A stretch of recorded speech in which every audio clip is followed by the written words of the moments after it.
L'Asie est particulièrement représentée cette année. 21 films sont en course pour décrocher la Palme d'Or, dont 7 ont été réalisés par des cinéastes asiatiques. On retrouve dans cette sélection le film du réalisateur chinois Dia Zhongke, Les Éternels. Le célèbre cinéaste chinois revient pour la 5e fois en compétition avec ce dernier film. Présenté le 11 mai, son film a donné lieu à des débats passionnés. C'est un peu comme quand nous parlons, nous avons chacun notre particularité, nous avons tous un rythme et même un accent. À mon avis, l'accent est le plus important car il représente un individu, une odeur, une méthode et une façon de tourner un film. Le voile du mystère entoure une autre œuvre. Il s'agit de Earth Last Night, le deuxième film d'un jeune réalisateur chinois né après 1985. En réalité, c'est un thriller qui est entré dans une sélection parallèle et en 2016, il avait déjà été présenté au Festival de Cannes.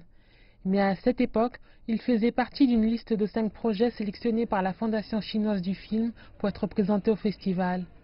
D'une idée à la réalisation d'un film, Earth Last Night caractérise la qualité de l'éducation chinoise en termes de cultiver et guider les jeunes cinéastes. En fait, au début de ce projet, tout était relativement clair. Quand je suis venu à Cannes en 2016, j'ai réellement compris le marché du cinéma de chaque pays, le marché mondial du cinéma. Je pense que cette ouverture est essentielle pour nous. En dehors de la compétition, les films chinois ont brillé au Festival de Cannes. Et avec le solide appui du Centre national du cinéma de France, le 8e Festival du cinéma chinois en France s'ouvrira pour la première fois à Cannes.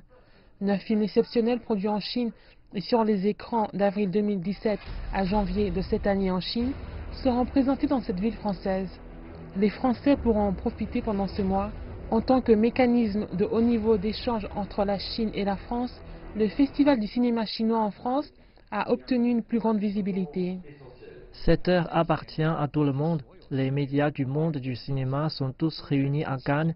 Il est possible d'attirer l'attention de plus de médias. Par conséquent, c'est essentiel pour la promotion et le développement de notre festival du cinéma chinois en France. Plus on échange, plus on se connaît, plus on se connaît, plus on a envie de diffuser nos films dans chacun des 2 pays. Donc on a beaucoup d'espoir dans ce festival et ce qu'on souhaite, c'est que ce festival puisse véritablement continuer à grandir pour mieux nous connaître.